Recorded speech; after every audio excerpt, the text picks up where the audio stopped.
Seorang pemuda yang bernama Rohman harus meninggal saat usia pernikahannya itu baru 1 minggu. Dia mengalami sebuah peristiwa yaitu kecelakaan tragis dan meninggal mengenaskan. Dan itu katanya disebabkan karena si Rohman ini menikahi si Tias. Dan si Tias ini adalah perempuan bahu lawean pembawa sial, pembawa malapetaka bagi laki-laki yang menikahinya. Seperti contoh si Rohman.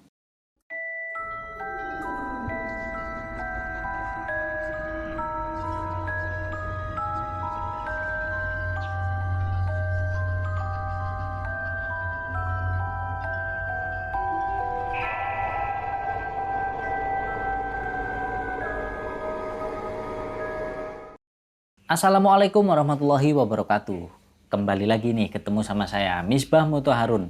Apa kabar kalian semua lur? Semoga kalian senantiasa dalam keadaan yang sehat selalu. Amin. Nah, pada kesempatan kali ini saya akan bercerita tentang sebuah kisah misteri, tapi untuk cerita kali ini bukan tentang pesugihan ataupun santet ataupun dan lain sebagainya, tapi ini adalah misteri perempuan bahu lawean. Nah, mungkin di antara kalian udah ada yang pernah mendengarkan cerita ini, tapi di sini saya akan mencoba untuk menceritakan dan membawakannya. Nah, buat kalian juga nih yang belum tahu atau kurang paham dengan apa itu bahu lawean atau perempuan bahu lawean. Nah, di sini saya akan menjelaskan sedikit tentang misteri atau mitos perempuan bahu lawean itu seperti apa dan bagaimana. Jadi nanti biar, mohon maaf, biar nggak jadi gagal paham di dalam ceritanya. Jadi ada sebuah penjelasan yang dimana ini adalah dari primbon Jawa kuno tentang perempuan bahu lawean. Nah, begini penjelasannya. Nah, menurut mitos primbon Jawa kuno sendiri, bahwa perempuan bahu lawean itu tidak baik untuk dinikahi atau dijadikan seorang istri. Dalam primbon Jawa kuno, bahu lawean adalah salah satu bentuk katurangan atau sifat yang melekat pada perempuan tersebut. Nah, konon laki-laki yang menikahi perempuan bahu lawean itu akan meninggal secara mengenaskan. Nah, meski bias gender, kepercayaan mengenai perempuan bahu lawean dibuat agar laki-laki itu selalu berhati-hati dan waspada. Waspada terhadap apa? Waspada terhadap dalam memilih calon istri, yaitu dengan melihat bibit, bebet, dan bobotnya. Nah, bibit sendiri ini adalah artinya latar belakang dari keluarga atau keturunan si calon istri. Dalam hal ini adalah orang tuanya dan juga keluarganya. Nah, sedangkan bebet adalah yang terkait dengan ekonomi atau penghasilan atau kekayaan materi. Nah, kalau sedangkan bobot itu sendiri mengenai seperti apa kepribadian dari calon istri dan bagaimana pendidikannya dan seperti apa kelebihannya. Nah, perempuan bahu lawean itu adalah salah satu katurangan yang harus dihindari karena akan membahayakan nyawa bagi laki-laki yang menikahinya. Nah, menurut kepercayaan masyarakat Jawa kuno bahwa perempuan bahu lawean itu hidup dengan cara yang ya tidak normal lah, tidak selayaknya perempuan yang lain. Bukan tidak normal karena mohon maaf dia gila, itu bukan. Karena perempuan bahu lawean itu sangat dipengaruhi oleh aura makhluk halus yang sangat jahat. Nah, perempuan bahu lawean itu sendiri memiliki banyak sekali keganjilan-keganjilan atau keanehan-keanehan yang tidak dimiliki oleh perempuan lain pada umumnya. Karena suasana mistis itu selalu menemani, mengiringi di sepanjang perjalanan hidupnya. Seperti contoh misalkan tatapannya yang selalu kosong, yang suka menyendiri, dan selalu tertutup. Itu salah satu contohnya. Dan masih banyak contoh-contoh yang lain. Nah, tapi di sini ada kelebihan nih dari sosok perempuan bahu lawean. Biasanya perempuan bahu lawean itu mempunyai paras yang sangat cantik. Dan konon juga kelebihannya perempuan bahu lawean itu kebal dengan gangguan-gangguan gaib. Seperti contoh misalkan kiriman santet, teluh, sihir, dan lain sebagainya. Itu perempuan bahu lawean mempunyai kelebihan, dia tidak bisa atau mempunyai suatu benteng yang tidak bisa diserang oleh santet, teluh, sihir, dan lain sebagainya. Nah, tapi mitosnya itu perempuan bahu lawean ini menurut kepercayaan masyarakat Jawa kuno ya, menurut primbon Jawa kuno. Kalau perempuan bahu lawean itu kekurangannya adalah dia akan sangat membahayakan bagi siapapun laki-laki yang mempersunting atau memperistri dirinya. Karena laki-laki tersebut yang menjadi suaminya akan meninggal dengan cara yang mengenaskan. Nah, dalam kepercayaan masyarakat Jawa kuno bahwa perempuan bahu lawean itu mempunyai tanda khusus seperti toh atau tanda lahir. atau ya bisa dibilang tompel. Ya, atau mungkin juga bisa kayak apa ya, kayak tai lalat tapi besar, dan itu biasanya ada di bahu sebelah kiri. Nah, tapi ada juga yang mengatakan bahwa perempuan bahu lawean itu memiliki toh tanda lahir tompel atau tai lalat. Itu mohon maaf, itu terletak pada di atas persis kemaluannya atau kelaminnya, mohon maaf. Dan ciri lain dari perempuan bahu lawean itu mempunyai tanda seperti lesung pipit, tapi itu berada di punggung sebelah kiri. Nah, ini adalah sebagai tanda yang sangat langka, yang tidak dimiliki oleh semua perempuan pada umumnya. Itu hanya dimiliki oleh perempuan bahu lawean. Dan ada juga yang mengatakan kalau perempuan bahu lawean itu mempunyai punggung yang melengkung atau bisa dibilang ya seperti busur panah. Nah, seperti itu. Nah, ketika seorang perempuan yang terpilih atau mempunyai takdir sebagai perempuan bahu lawean, itu maka orang tersebut, perempuan tersebut itu mempunyai sifat yang mohon maaf ini mungkin buruk dan sangat berbeda dengan perempuan-perempuan lain pada umumnya. Itu mitosnya seperti itu. Dan konon juga katanya tidak akan pernah bisa mempunyai keturunan atau anak. Nah, menurut primbon Jawa kuno, walaupun si perempuan bahu lawean ini adalah perempuan pembawa sial bagi laki-laki atau suaminya, tapi itu ternyata tidak berlangsung atau bertahan selama hidupnya si perempuan bahu lawean ini. Maksudnya pengaruh-pengaruhnya itu tidak terjadi selama masa hidupnya. Karena ada yang mengatakan kalau setelah perempuan bahu lawean itu sudah memakan 7 korban yaitu suaminya, maka konon kutukan tersebut itu akan hilang dengan sendirinya. Dan sehingga pernikahan nanti yang ke-8-nya itu tidak akan terjadi masalah. Cuma hanya saja perempuan bahu lawean itu tidak akan pernah mempunyai anak atau keturunan. Nah, itu keterangan dari primbon Jawa atau kepercayaan masyarakat Jawa kuno tentang perempuan bahu lawean. Nah, tapi walaupun demikian, walaupun pengaruhnya itu tidak sampai seumur hidup, tapi ya harus menikah sampai ke-8 kalinya baru pengaruh itu hilang. Ya, tapi kan 7 kali pernikahan itu siapa yang mau? Ya, orang pada umumnya itu ya pengen menikah hanya sekali seumur hidup. Nah, mungkin perempuan bahu lawean juga ingin merasakan hal yang sama seperti itu, seperti pada perempuan umum yang lainnya. Nah, ini kisah perempuan bahu lawean itu ada sebuah peristiwa atau kejadian yang diceritakan oleh narasumber kita. Nah, bagaimana dengan cerita tentang perjalanan perempuan bahu lawean ketika suami atau laki-lakinya itu meninggal dengan cara mengenaskan setelah menikahi perempuan bahu lawean. Nah, itulah sedikit penjelasan tadi. Nah, daripada bikin penasaran, nggak usah lama-lama, langsung aja kita masuk ke ceritanya. Di sini perempuan bahu lawean sebut saja namanya Tias. Tanda lahir yang berada di punggung sebelah kirinya Tias, kenapa selalu dikait-kaitan dengan kematian suaminya? Apakah memang benar yang namanya Tias ini adalah seorang perempuan bahu lawean yang kabarnya itu sudah menyeruak di seluruh kampung? Karena konon katanya raganya Tias ini kalau memang dia benar-benar perempuan bahu lawean, berarti dipinjam oleh sosok makhluk halus yang begitu jahat, yang untuk mencari korban 7 orang laki-laki atau suaminya. Nah, lalu apakah masih ada laki-laki yang mau menikahi si Tias ini, seorang janda yang dengan rumor bahwa dia adalah perempuan bahu lawean? Nah, apakah memang benar yang namanya perempuan bahu lawean ini adalah perempuan pembawa sial? Nah, ini kisahnya. Nah, jadi janda muda ini yang bernama Tias itu adalah seorang kembang desa atau bunga desa dulu saat dia masih remaja.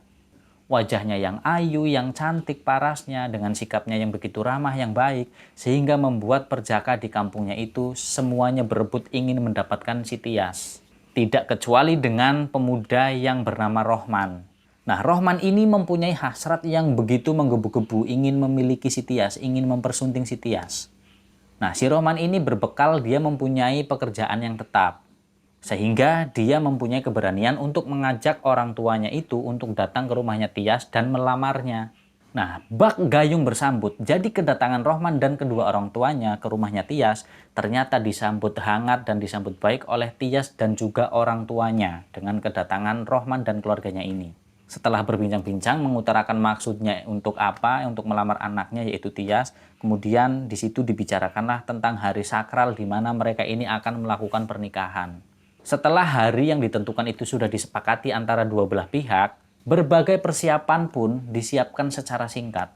Dari tempat makanan hingga ubur rampe, semuanya itu dipersiapkan. Dan itu hanya dalam waktu 2 bulan. Nah, di sini Rohman nih, si perjaka yang menggebu-gebu ingin memperistri si Tias, ditanya sama ibunya, "Rohman, apakah kamu memang sudah benar-benar siap dengan pilihanmu?" Begitu tanya Bu Narti. Nah, Bu Narti ini adalah ibu dari si Rohman. Rohman ini adalah anak satu-satunya, anak semata wayangnya Ibu Narti dan juga Pak Rahmat. Nah, kemudian dijawab sama si Rohman, "Sampun Bu, sudah Bu, saya sudah siap." Nah, si Rohman ini menjawab pertanyaan ibunya itu dengan penuh semangat. Karena apa? Karena hati Rohman di sini tuh dia sedang merasa berbunga-bunga. Karena keinginannya selama ini akan segera terwujud, yaitu untuk menikahi si Tias, kembang desa, yang jadi incaran, jadi rebutan semua laki-laki di desanya. Jadi Rohman itu merasa dia udah menang ketika dia itu merasa bersaing dengan semua teman-temannya.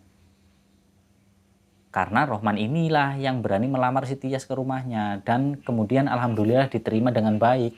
Nah, sedangkan temannya yang lain itu cuma ya pengen cuma suka, pengen memiliki tapi tidak punya keberanian untuk melamar karena rata-rata dari temannya Rohman itu mereka tidak punya pekerjaan. Nah, sementara si Rohman dia punya pekerjaan tetap dan dia udah mantap, udah yakin dengan niat dan tujuannya itu. Makanya dia merasa menang bersaing dengan teman-temannya itu.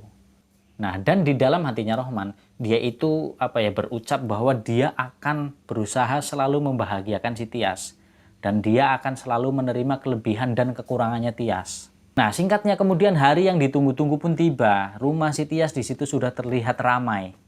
Sanak saudara keluarga Tias dari berbagai daerah sudah datang ingin menyambut hari bahagianya Tias. Teman-temannya Tias juga mereka semuanya datang dan di hari itu suasana bahagia sangat terasa. Nah, sedangkan si Tias, calon pengantin perempuan yang sudah dipingit selama beberapa hari pun, dia terus selalu melakukan perawatan agar nanti terlihat sempurna ketika menjadi seorang ratu sehari ketika di hari pernikahannya. Nah, kemudian tibalah tuh hari di mana besoknya akan dilaksanakan pernikahan. Dan malam itu, si Tias ini akan melakukan acara siraman. Nah, air dari 7 sumber mata air sudah dikumpulkan untuk melakukan acara siraman tersebut. Nah, terus kata ibunya si Tias, "Nduk, kamu pakai kemben dulu ya, nanti biar ibu menyiapkan air dan bunga-bunga untuk acara siraman kamu." Nah, kata si Tias, "Nggih Bu," atau "Iya Bu," sambil tersenyum bahagia. Nah, si Tias itu melihat ibunya mengatakan seperti itu juga sambil tersenyum, berarti itu tanda bahwa ibunya Tias ini sudah ikhlas kalau anaknya itu akan membina rumah tangga bersama Rohman. Nah, di sini yang melakukan siraman itu adalah ibunya si Rohman. Nah, tadi yang ngomong kan ibunya Tias yang mempersiapkan kembang air. Nah, nanti yang melakukan siraman ini adalah dari ibunya Rohman. Nah, selang beberapa waktu setelah si Tias ini sudah berganti baju menggunakan kemben, nah dia pun keluar dari ruangan atau dari kamar untuk segera melakukan acara siramannya itu. Nah, sedangkan saat si Tias ini keluar, di situ Bu Narti dan beberapa wanita sepuh yang berada di situ yang akan melakukan siraman, itu kaget melihat Tias yang sudah memakai kemben. Kagetnya apa? Bukan karena Tias ini cantik. Kalau masalah cantik, Tias memang sangat cantik karena dia kembang desa. Tapi kagetnya mereka, Bu Narti ini ibunya si Rohman sama perempuan yang lain yang berada di situ, kagetnya itu ketika melihat tanda lahir yang berada di punggung sebelah kirinya si Tias. Nah, di sini Bu Narti itu ketakutan. Ketakutan karena apa? Karena Bu Narti takut kalau si Tias ini adalah ternyata perempuan bahu lawean. Karena tanda tersebut, tanda lahir yang dimiliki oleh si Tias, itu diyakini oleh Bu Narti dan juga beberapa wanita yang ada di situ bahwa itu adalah tanda yang tidak baik. Dan menurut Bu Narti, bahwa nanti setelah menikah, bahwa si Tias ini akan menjadi beban yang begitu berat untuk anaknya, yaitu Rohman. Dan bahkan yang lebih mengerikan lagi adalah bisa mengakibatkan si Rohman ini meninggal atau bisa mengakibatkan kematian pada Rohman. Nah, bagi Bu Narti, ibunya Rohman, wanita yang sudah usianya lebih dari setengah abad, itu memaknai tanda tersebut itu sebagai tanda yang tidak baik. Nah, mungkin itu sama bagi wanita yang berada di situ. Wanita-wanita yang sepuh yang ingin melakukan acara siraman terhadap si Tias, itu juga mungkin berpikiran yang sama, bahwa tanda atau toh atau tanda lahir tersebut itu adalah pertanda tidak baik, atau tanda dari perempuan bahu lawean. Nah, di sini Bu Narti semakin gelisah nih. Karena apa? Rasanya bagi Bu Narti tidak akan mungkin membatalkan acara pernikahan yang sebentar lagi akan dilaksanakan, yaitu pada besok paginya. Nah, tapi di sisi lain, membiarkan anak semata wayangnya yaitu Rohman bersanding menikah dengan seorang perempuan bahulaweyan itu sangatlah berat bagi Ibu Narti. Karena Bu Narti tahu akan resikonya. Nah, kemudian Bu Narti ini menghampiri suaminya Pak Rahmat, bapaknya Rohman, dan berbisik, "Pak, di punggungnya Tias ada tohnya." Begitu kata si Bu Narti membisiki ke telinganya Pak Rahmat. Nah, dijawab nih sama Pak Rahmat, "Ya hanya cuma tanda lahir doang kan Bu?" "Tapi Pak," bantah Bu Narti, "sudahlah Bu. Di zaman yang modern ini udahlah, nggak usah percaya lagi dengan hal semacam itu. Lagian kan emang Ibu nggak kasihan sama Rohman. Dia lagi bahagia, dia mau menikah. Udahlah Bu, kita doakan saja. Semoga pernikahan anak sematawayang kita itu bahagia." Begitu bantah dari Pak Rahmat, suaminya Bu Narti, karena tidak ingin berdebat dengan istrinya. Nah, tapi yang namanya seorang ibu, Bu Narti itu mempunyai firasat yang tidak baik yang akan terjadi kepada anaknya yaitu Rohman. Nah, sehingga Bu Narti pun akhirnya mengajak si Rohman, menarik si Rohman ini keluar dari rumahnya si Tias. Nah, di situ Bu Narti ingin mengatakan sesuatu kepada si Rohman. Nah, di situ Bu Narti nanya, "Le, kamu beneran sudah mantap dengan calon istrimu? Kamu akan menikahi dia?" Begitu tanya Bu Narti, yang kemudian dibalas dengan senyum bahagia dari Rohman. Nah, Rohman ini masih saja bingung dengan tingkah dari ibunya ini, dari Bu Narti. Padahal pernikahannya itu sebentar lagi, udah di depan mata, tinggal menunggu besok pagi dilakukan akad nikah. Nah, di sini Rohman nanya, "Ibu ini kenapa sih Bu? Bukannya di awal ibu ini juga udah mantep kalau Tias ini akan menjadi menantu ibu, jadi istriku." Begitu tanya Rohman kepada Bu Narti. Nah, di sini juga sebenarnya Rohman tidak mau membuat ibunya itu khawatir. Nah, akhirnya Rohman menenangkan ibunya. "Bu, ibu kan pernah mantep nih di awal udah yakin sama Tias kalau Tias ini akan jadi menantunya ibu, jadi istriku. Nah, jadi aku mohon sama ibu, pernikahanku itu besok pagi, Bu. Aku cuma mohon doa dari ibu, mohon restu. Doakan kami agar pernikahan kami lancar dan nanti dalam perjalanan kita itu hidup bahagia, yang tentram, yang damai, jadi keluarga yang sakinah mawaddah warohmah." Begitu kata si Rohman menenangkan ibunya, yaitu Bu Narti. Nah, tapi di sini Ibu Narti, ibunya Rohman itu masih bersikeras, "Le, tapi ibu itu melihat ada sebuah tanda, yaitu toh tanda lahir di punggung sebelah kirinya si Tias, calon istrimu, Nak. Nah, ibu takut, ibu khawatir kalau si Tias ini adalah perempuan bahulaweyan." Nah, Bu Narti mengatakan hal tersebut kepada Rohman itu sangat berhati-hati sekali.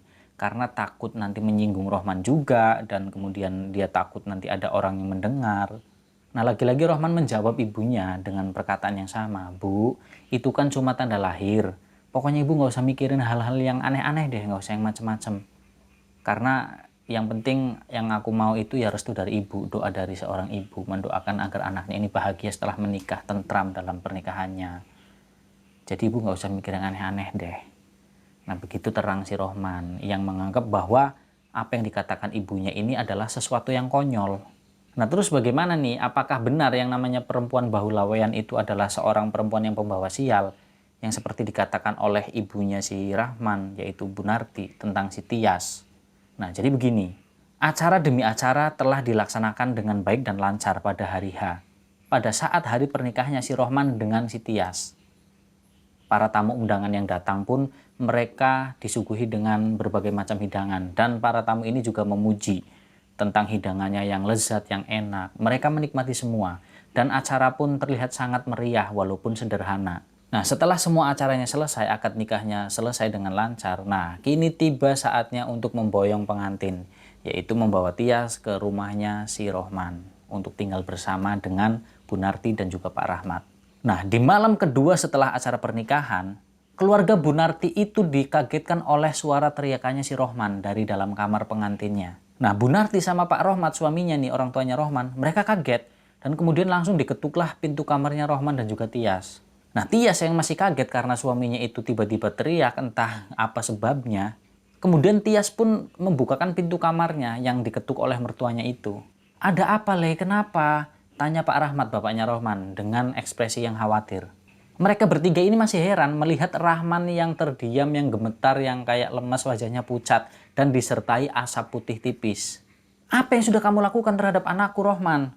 Begitu kata Bu Narti terhadap si Tias, sambil tangannya mengelus kepalanya si Rohman ini yang lagi lemas.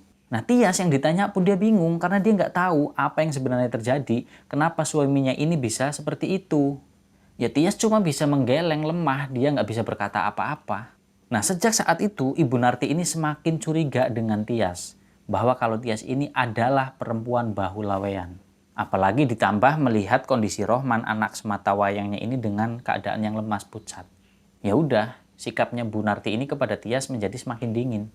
Nah, setelah 1 minggu si Tias ini berada di rumah mertuanya itu, dia merasa sangat bahagia ya karena dia pengantin baru. Karena setelah kejadian itu si Rohman kembali kondisinya baik-baik saja, sehat kembali. Bagaimana si Tias ini nggak bahagia? Karena si Rohman ini selalu memanjakan dirinya. Apalagi ya dia adalah pengantin baru kan. Jadi ya masih wajar lah. Jadi berbagai upaya tuh dia lakukan oleh si Rohman untuk menunjukkan kemesraan terhadap istrinya. Bahkan itu dilakukan juga di depan orang tuanya Rohman sendiri. Meskipun Bu Narti ibunya Rohman sering melihatkan raut muka yang kurang mengenakan. Nah, setelah 1 minggu ini masa cuti pernikahannya Rohman ini udah habis. Dan pagi itu Rohman dia harus berangkat kerja. Nah, di pagi itu si Tias sudah mempersiapkan semua keperluannya si Rohman. Nah, rambut basahnya Tias yang ketika mandi habis subuh itu menandakan bahwa dua sejoli ini sedang bahagia-bahagianya menikmati masa-masa bulan madunya itu sebagai pengantin baru. Tapi apalah daya, yang namanya tugas dan pekerjaan mengharuskan si Rohman ini meninggalkan mutiara hatinya itu di rumah. Karena tugas dan pekerjaan dan juga kewajibannya. Apalagi saat itu Rohman sudah menjadi seorang suami. Nah, kemudian Rohman ini pun akan berangkat nih. Lah kata Bu Narti ibunya, hati-hati ya Le. Nggih Bu, iya Bu, gitu jawab Rohman.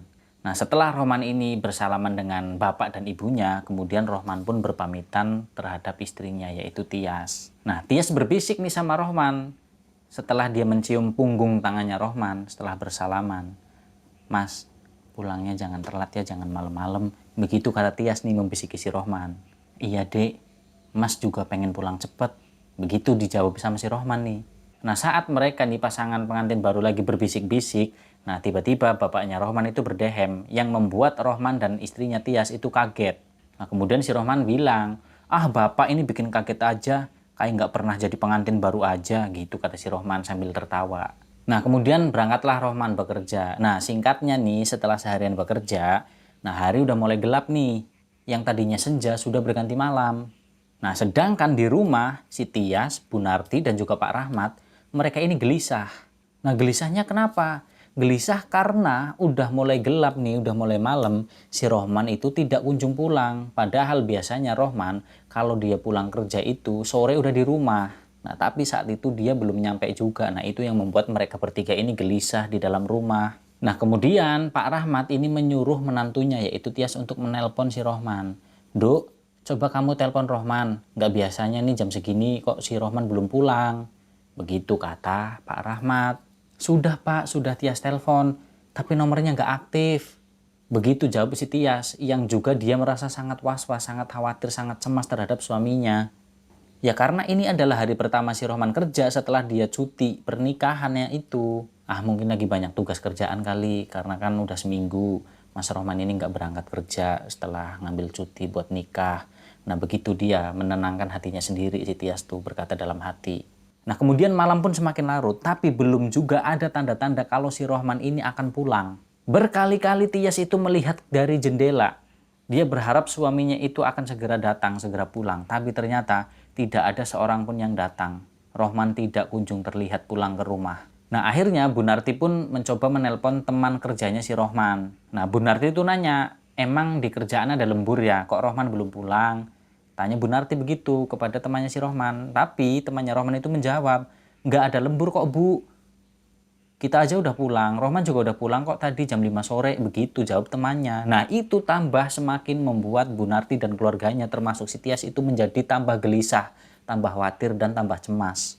Nah saat mendengar kabar dari temannya si Rohman, itu Bu Narti langsung mengarahkan pandangannya kepada si Tias sambil berkata di dalam hatinya, apakah tanda bahu lawean di punggungnya itu benar adanya? Apakah memang benar si Tias ini adalah perempuan bahu lawean? Apakah anaknya si Rohman itu sedang baik-baik saja?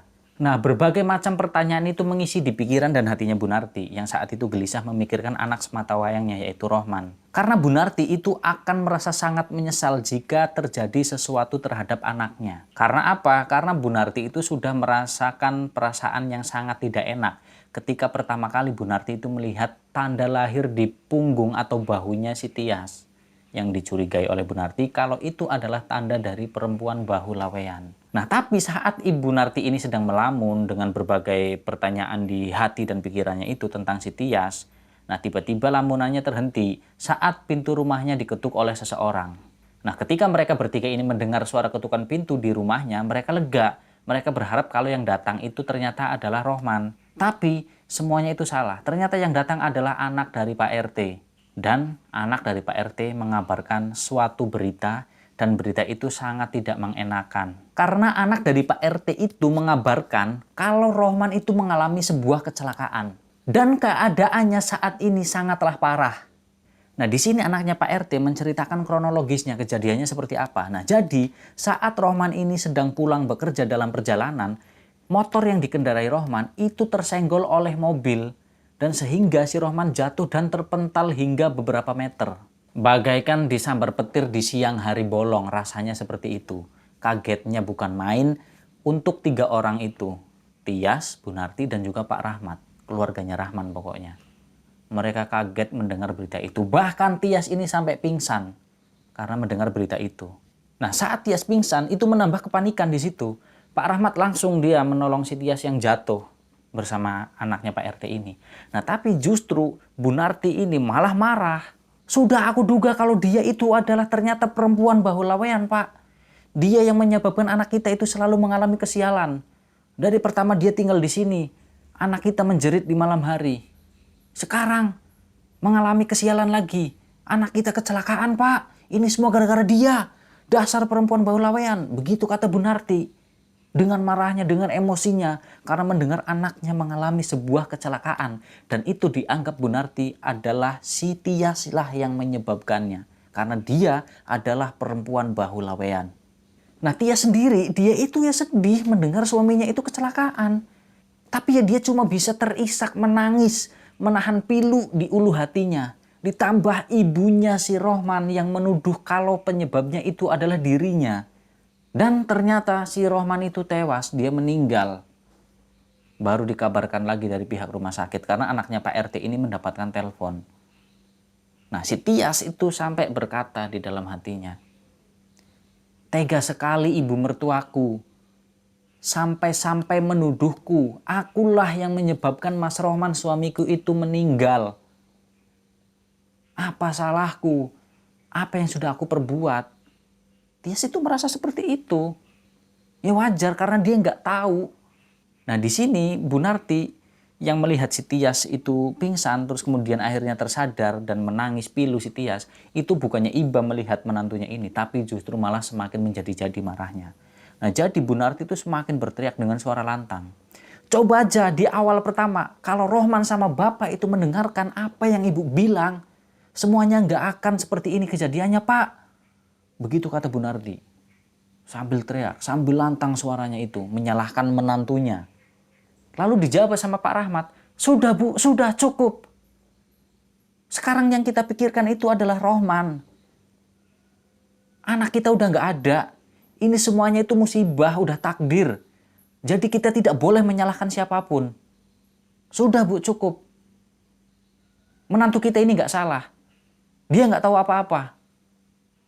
Dan tuduhan yang Ibu katakan itu tidak benar. Begitu kata Pak Rahmat. Dan saat pemakamannya Rohman, air matanya semua banjir tertumpah di situ. Bu Narti, Pak Rahmat, dan juga Tias. Dari saudara, keluarga, tetangga, teman-temannya semuanya yang hadir dalam pemakaman, mereka itu tidak menyangka, tidak mengira kalau si Rohman akan berpulang secepat ini. Apalagi dia baru saja menikah. Kesedihan itu terlihat sangat jelas pada keluarga ini. Keluarganya Pak Rahmat. Tias pun tersentak. Dalam lamunannya dia mengingat kembali semua kebahagiaan yang dialami, yang dijalani bersama dalam pernikahannya yang walaupun hanya seumur jagung. Gundukan tanah kering yang selalu didatangi setiap kali nyadran. yang dimana maksudnya ini adalah berziarah ke makam suaminya itu. Nah singkatnya, pada saat itu adalah tahun ketiga setelah sepeninggalnya si Rohman. Nah, Bu Narti ini masih saja tetap memandang sinis terhadap menantunya itu, yaitu si Tias. Nah, jadi memang setahun sekali setiap nyadran itu memang Tias rutin berziarah ke makam suaminya. Begitupun dengan si Bu Narti dan juga Pak Rahmat. Nah, mereka ketika berziarah itu sering ketemu. Nah, sedangkan keluarga tetangga yang ikut berziarah juga itu juga punya pikiran bahwa menganggap si Tias inilah penyebab dari kematiannya si Rohman. Nah, kenapa semua orang itu menganggap seperti itu? Karena kabarnya itu sudah tersebar luas, sudah beredar. Kalau si Tias ini adalah perempuan bahu lawean. Nah, ditambah lagi kan pada saat proses siraman itu kan memang banyak yang menyaksikan kalau si Tias ini ada toh atau tanda lahir di punggung sebelah kiri. Nah, bagi perempuan yang melakukan prosesi siraman tersebut kan melihat dan tahu tanda-tandanya.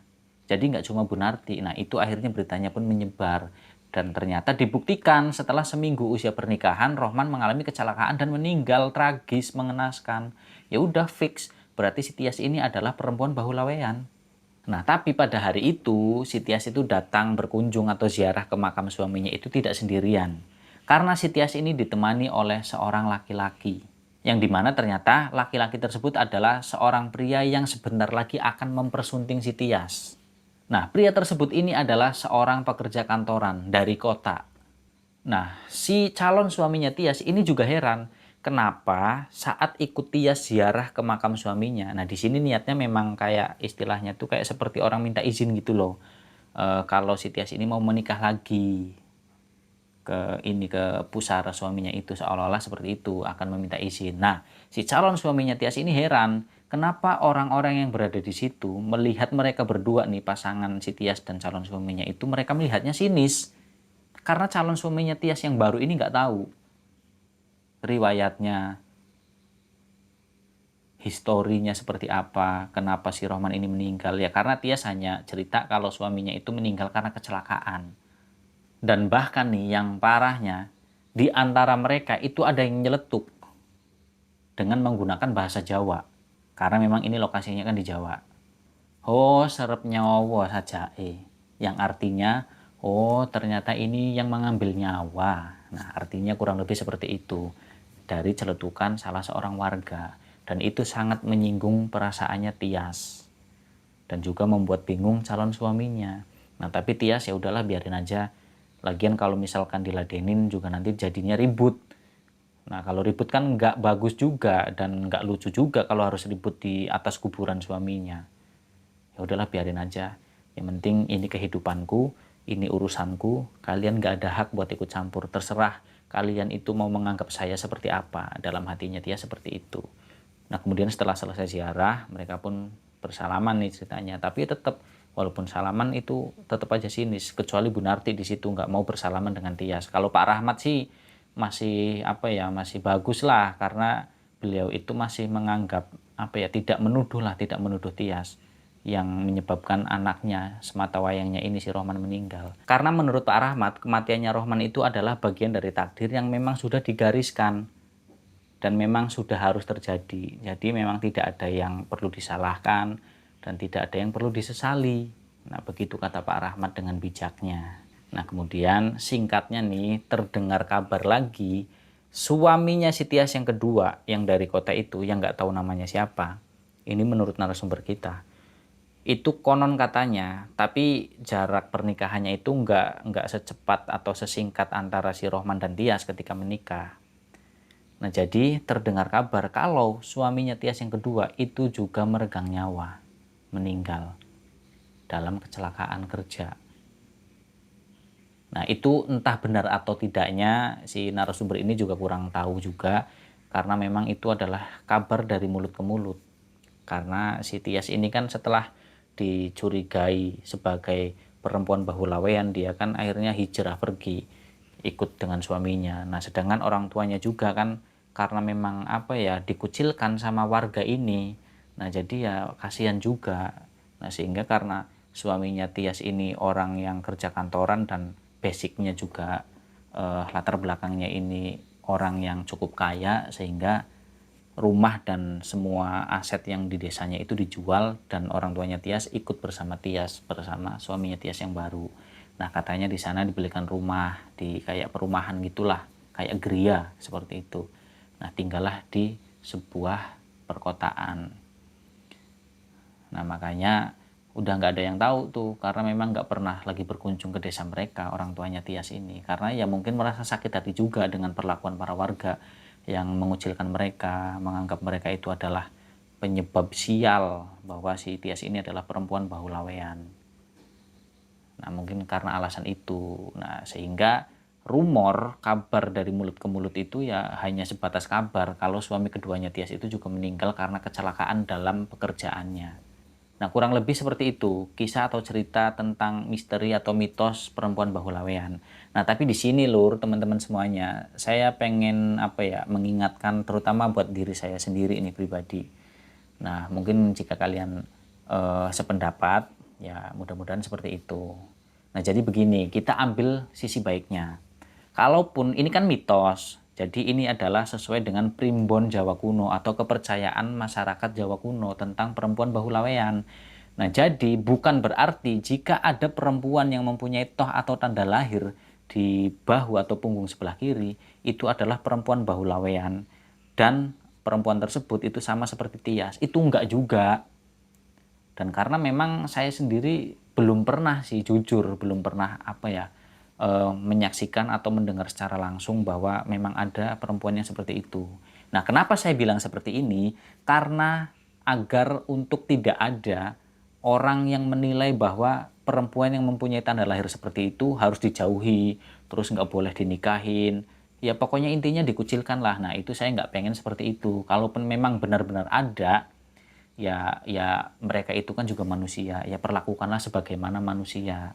Karena ketika kita di posisi si perempuan tersebut, belum tentu kita juga kuat dengan keadaan kondisi hidupnya. Nah, seperti itu kurang lebih, itu pesan untuk diri saya pribadi terutama dan buat kita semua.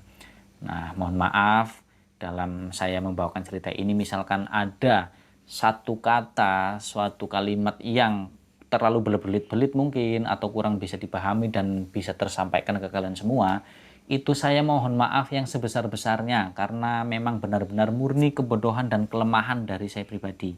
Tapi apabila ada sekelumit kata dari saya dalam menceritakan kisahnya, bisa diambil contoh pelajaran dan juga hikmahnya, itu semata-mata karena pertolongan dari Allah Subhanahu wa taala. Nah, buat kalian semua lur, teman-teman semua, saudara-saudaraku semuanya yang udah hadir, yang udah setia mengikuti channel ini, mendengarkan ceritanya, nonton videonya, saya ucapkan terima kasih banget, terima kasih banyak buat kalian semua. Dan dimanapun kalian berada, saya doakan semoga kalian senantiasa dalam keadaan yang sehat selalu, diberikan rezeki yang banyak, yang berkah, yang halal tentunya pastinya. Selalu dalam lindungan Allah Subhanahu wa taala, dijauhkan dari orang-orang yang berniat jahat, berniat buruk, dan berniat tidak baik ke kalian semua. Yang pada intinya di setiap ceritanya, ambil yang baik-baik aja, yang positif. Kalau yang nggak baik, yang buruk, yang negatif, buang jauh-jauh. Nggak usah kalian dengerin, nggak usah kalian hiraukan. Nah, kurang lebih seperti itu. Nah, sekian dari saya. Sampai jumpa lagi di video dan juga cerita misteri berikutnya. Saya Misbah Mutaharun, saya pamit. Wassalamualaikum warahmatullahi wabarakatuh.